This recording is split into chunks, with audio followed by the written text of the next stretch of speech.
Hey guys, my name is Music Man, and I'm back with another Identity 5 video. In this video, we're going to take a look at some Violinist gameplay, so let's take a look.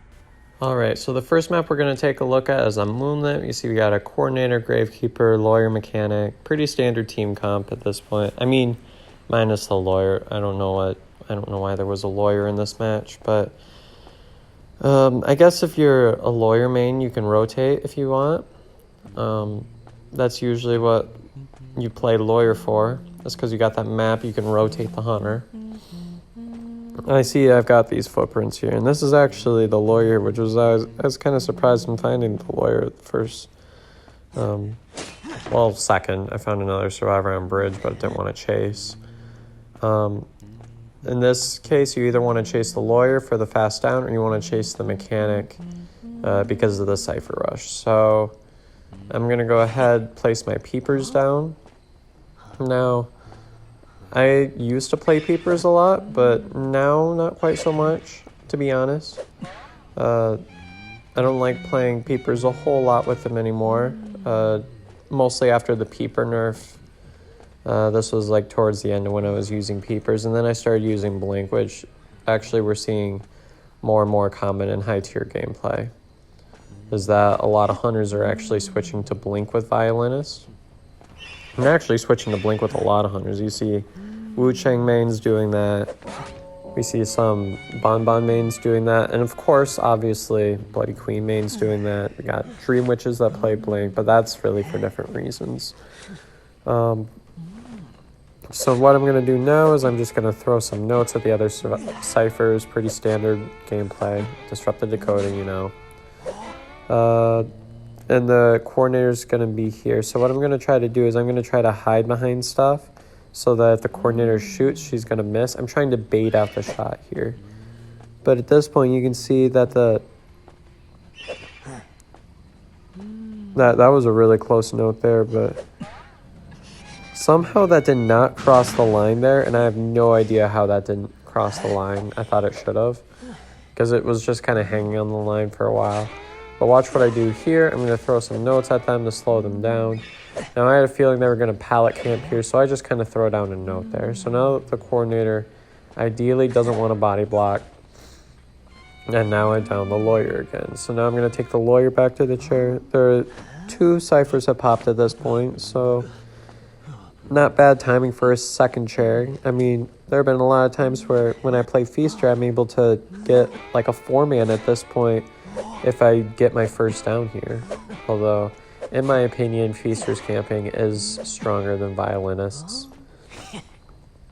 A lot easier to land because of the auto-targeting abilities. So what I do here is once I see him get out, I place my note down. I'm able to get a hit from the Gravekeeper, and then I double hit. So I make a mistake right here.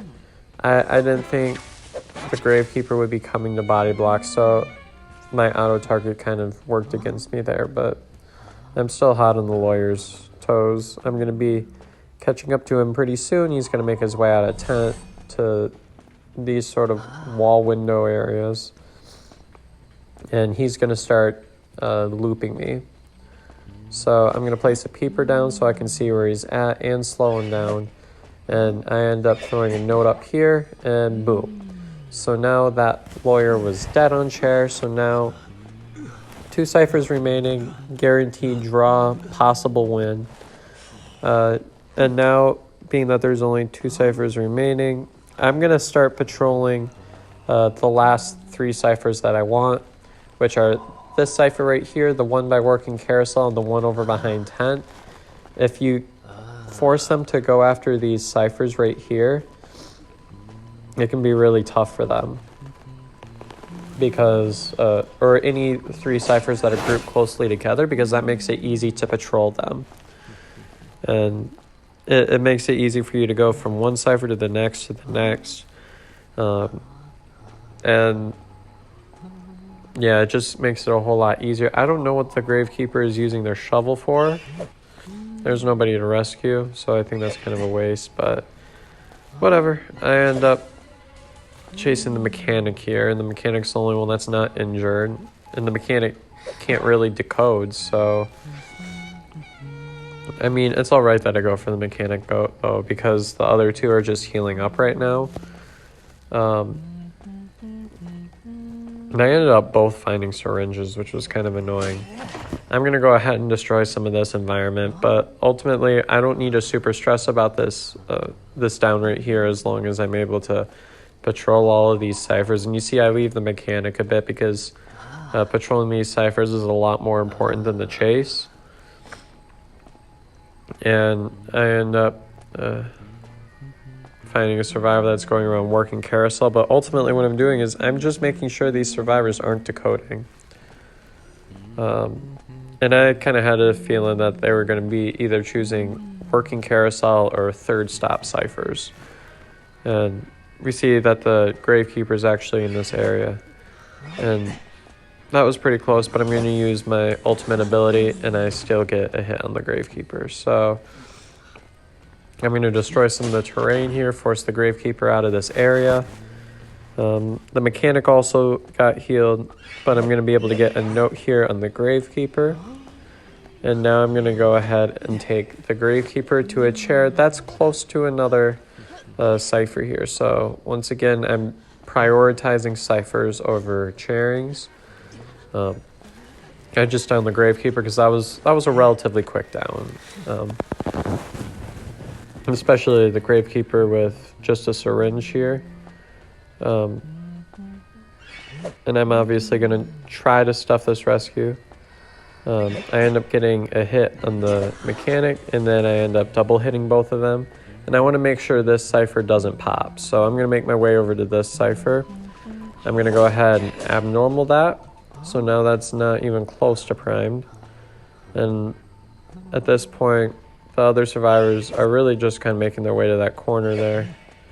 And I'm going to get a hit on the coordinator here. I'm going to throw some notes at the coordinator, slow her down. So that's going to make it easier for me to work around this area.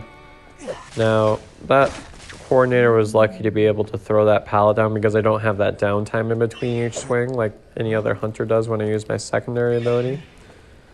And I'm going to use my ultimate ability and ultimately down the coordinator, take her to the chair, and I'm going to make my way back to the corner where I think that they are deciding to try to heal back up.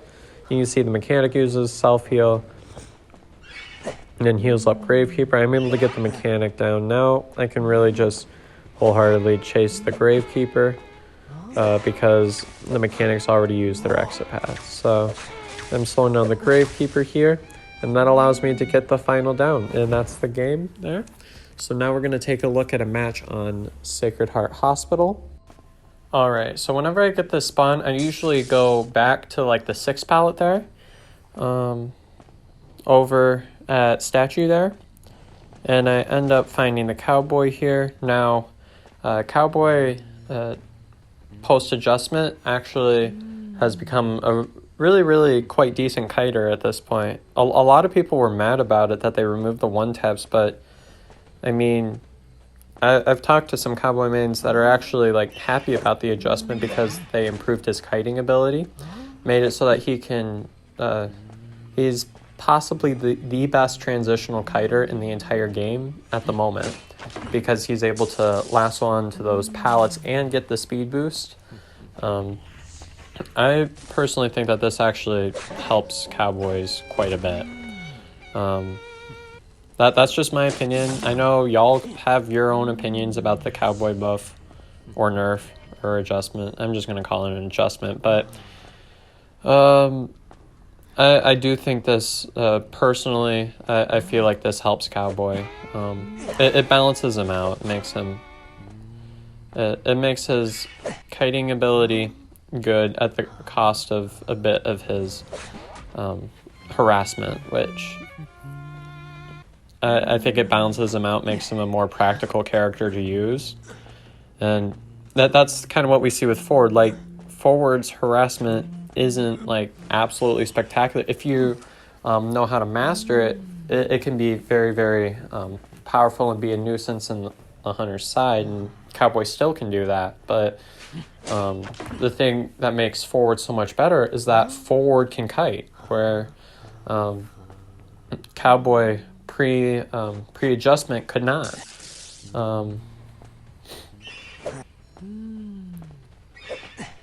And so now this priestess is going to go for the rescue here.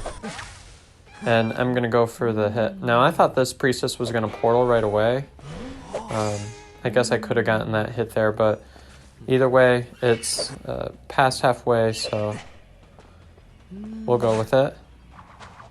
And you can see where that speed boost really helped the cowboy get out of that sticky situation.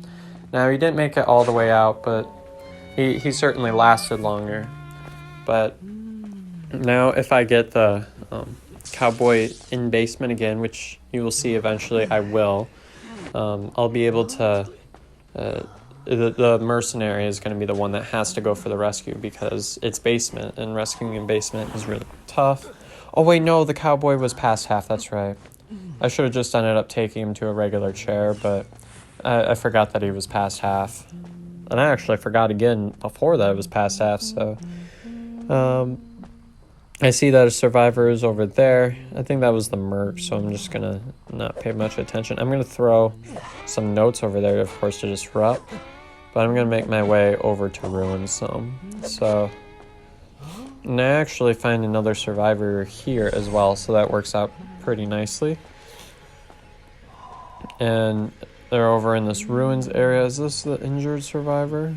Is this the priestess? Yeah, this is the priestess. Okay. So watch what I do here. I'm going to make a note here. And regardless of whether she placed that portal or not, she was still going to get hit by that. You could see the way the line was set up, that there was no way the priestess was getting out of that unless if she juked. And honestly, this priestess should have started making her way, transitioning to statue a lot earlier, or six palette, or whatever you want to call it. But now I've got priestess in dungeon again. Now the mercenary has to come for the rescue. So it's going to be really tough for the merc to pull this one off. Because it's basement. And somehow the merc snuck in without me seeing, and I have no idea how that happened. I still don't.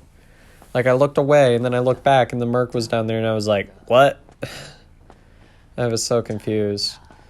Anyways, the mercenary is down there, and I was like, how did that happen? But watch what I do here. I'm going to use the jumping thing, and that allows me to be able to hit the priestess as well, so at least I was still able to get some hits on these characters. The priestess is going to be going down there, and I'm going to be able to get the priestess back in basement. So, yeah, I'm going to be able to take the priestess back down, and I'm going to go ahead and camp the priestess still. And now at this point, if anybody's going to rescue, it has to be the prisoner. I guess it doesn't have to be, but it'd make it a lot easier on the survivors if they did. Now I'm still camping around seeing if anybody's going to come for the rescue, but you can see, looks like the merc's planning on coming for the rescue. But at this point, the merc was really late. There's no way he's going to be able to get in at this point, so I can either go ahead and chase the merc or go after the final cipher. I decided to switch to teleport and go to the final cipher. Now I was able to get a hit on the prisoner really easily. I'm going to get rid of this thing so that it's not able to get decoded remotely. Now that cipher's primed, so got to be careful about that. And we can see the merc is coming back over to this area. And what I do is I place my note all the way over there just so I can use the final ability. And I thought that was going to hit the merc, but it didn't. So I'm going to go ahead and spam my notes here, and the prisoner is going to be coming back pretty soon. So what I'm going to do is I'm going to use my final ability. We can see that hits the mercenary, but the cipher ends up getting popped. That damage is still going to get on the mercenary, so he's still going to be a one-shot. All he's got is his elbow pads now, and I use my final ability there, and now the mercenary is going to go down. And at this point in the rank match, I could have justified teleporting to Shack for the 4-man, but I figured I just wanted to camp because at this point I was having a rough rank session. I'm like, you know what, I'm going for the 3-man. I'm going to go for the win. And that's just kind of a choice you can make. But yeah, so that's a 3-man there. I use Blink, which is something I've been doing more and more frequently now, rather than peepers. And that Blink allowed me to get that easy first down on the Cowboy right on top of basement. So the next match we're going to be looking at, we got an Enchantress, a Mechanic, a Prospector, a Merc, relatively fast decoders here. So this is another one of my peeper matches. And look, that Prospector used the magnet there, and if you're able to predict the magnet pretty easily, you can actually sometimes get that hit before the magnet takes effect. And this is a lot easier to do with White Wu Chang or Feaster with such huge hitboxes. But I'm able to go ahead and get the Prospector down super early because he placed his magnet down too late. And now at this point, I'm just going to go ahead and camp this down. Because these are all kiting characters, so somehow I missed the Enchantress there. That was kind of unfortunate. But either way, I can still note to the chair. And I'm going to try to get a hit. Ended up missing, so I'm just going to go ahead and hit the Enchantress here. She ends up using her stun there, so that's all fine. I'm going to spam notes at the Prospector. And as expected, he's going to drop that down. So if I had my Blink there, I could have actually downed the Prospector a lot faster there. I could have just blinked through that pallet there, got an easy down. But either way, I'm consistent enough with my skill that I would have been able to get a relatively fast down again. So now I've got the Prospector eliminated. There's 4 ciphers remaining. I'm looking at this and I'm like, yeah, this is pretty much a guaranteed win. If you get a survivor eliminated before the full first round of cipher pops, you pretty much have a win there. And I think that was the Mercenary. I think I wanted to ignore the Mercenary.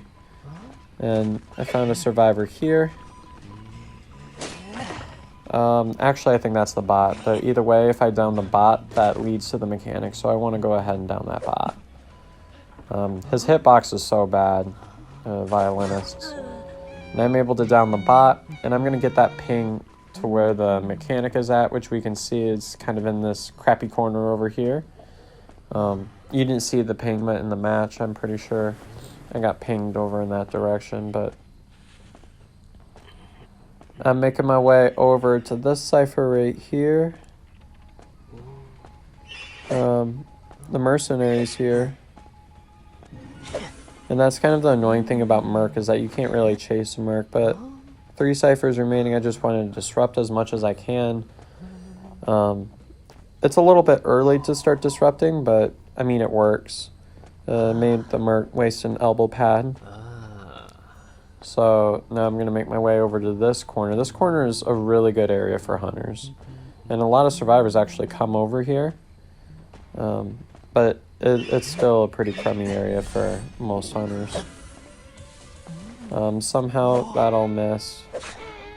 I thought the Enchantress was going to pallet camp that there, but it's really hard to pallet camp with that secondary ability. And I'm looking for the Enchantress here. I don't want to waste so much time, so I throw down a peeper.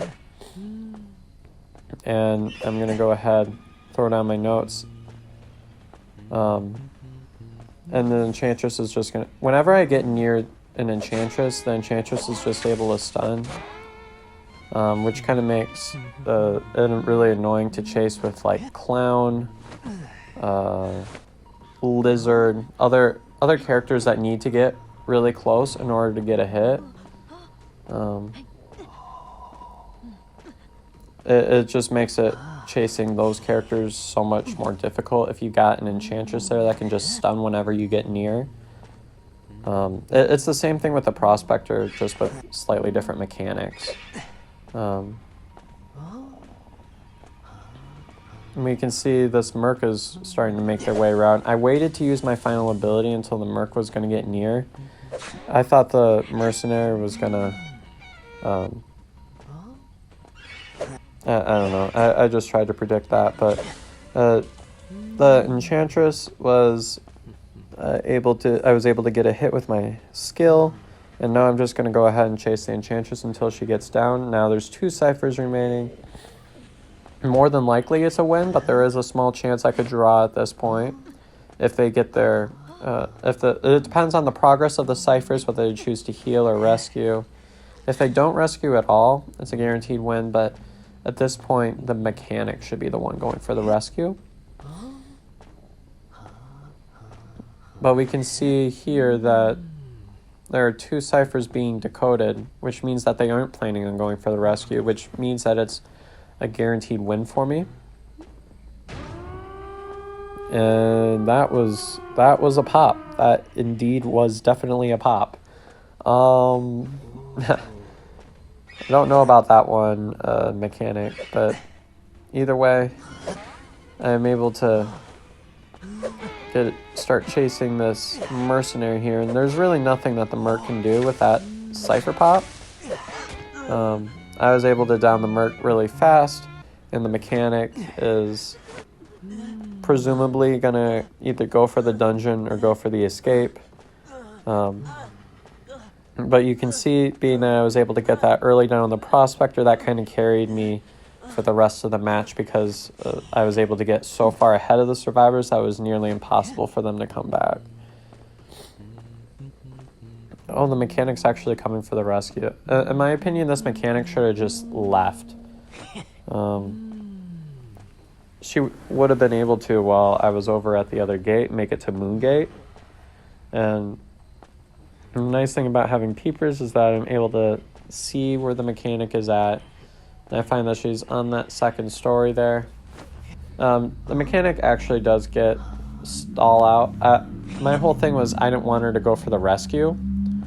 So what she does is she just stalls me out from detention and then dashes to basement, or not basement, dungeon. But yeah, so you can see here, I'm just making sure she doesn't go for the rescue. And she's just waiting out detention. And honestly, I don't really mind that. I'd like to have a 3-man, so that was totally okay with me. But there's, yeah, a lot of downtime here.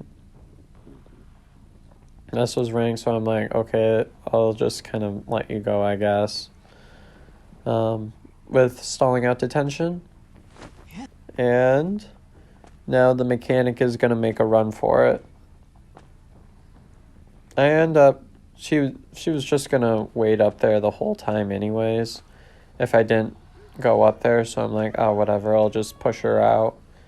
Because I really had her, if this was tournament gameplay, I definitely would have just camped out down there until, I would have forced the survivor to make the first move. So I was able to get a hit on the mechanic. I'm going to vault this window. I'm going to go ahead, chase the footprints. And she actually makes her way into this area right here. And ends up getting lucky with the dungeon spawn there. But in tournament gameplay, I could have forced that mechanic to come to me first, and that would have given me a 4-man. But yeah. Well, I hope you all enjoyed that video. If you have any questions or comments, go ahead and leave those in the comment section below. And thanks for watching. I'll see you next time.